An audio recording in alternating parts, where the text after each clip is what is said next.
حضرت مستورد بن شداد قرشی رضی اللہ تعالیٰ عنہ سے روایت ہے، انہوں نے فرمایا میں ایک قافلے میں رسول اللہ صلی اللہ علیہ وسلم کے ساتھ تھا کہ آپ کا گزر ایک پھینکے ہوئے مردہ میمنے کے پاس سے ہوا۔ آپ صلی اللہ علیہ وسلم نے فرمایا کیا تمہارے خیال میں یہ میمنہ مالکوں کی نظر میں بے قدر ہے؟ انہوں نے کہا اللہ کے رسول، انہوں نے بے قدر سمجھ کر ہی پھینکا ہے۔ نبی صلی اللہ علیہ وسلم نے فرمایا قسم ہے اس ذات کی جس کے ہاتھ میں میری جان ہے، جتنا یہ میمنہ مالکوں کی نظر میں حقیر ہے، اللہ کے ہاں دنیا اس سے بھی زیادہ حقیر ہے۔ سنن ابن ماجہ حدیث نمبر 4111۔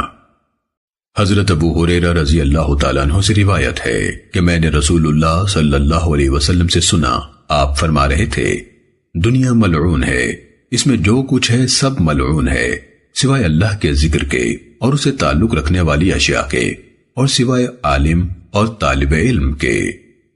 سنن ابن ماجہ حدیث نمبر 4112۔ حضرت ابو ہریرہ رضی اللہ تعالیٰ عنہ سے روایت ہے رسول اللہ صلی اللہ علیہ وسلم نے فرمایا دنیا مومن کا قید خانہ اور کافر کی جنت ہے۔ سنن ابن ماجہ حدیث نمبر 4113۔ حضرت حارثہ بن وہب خزاعی رضی اللہ تعالیٰ عنہ سے روایت ہے رسول اللہ صلی اللہ علیہ وسلم نے فرمایا کیا میں تمہیں جنت والے نہ بتاؤں؟ ہر ضعیف آدمی، کمزور سمجھا جانے والا جنتی ہے۔ کیا میں تمہیں جہنم والے نہ بتاؤں؟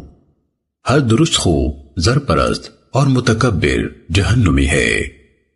سنن ابن ماجہ حدیث نمبر 4116۔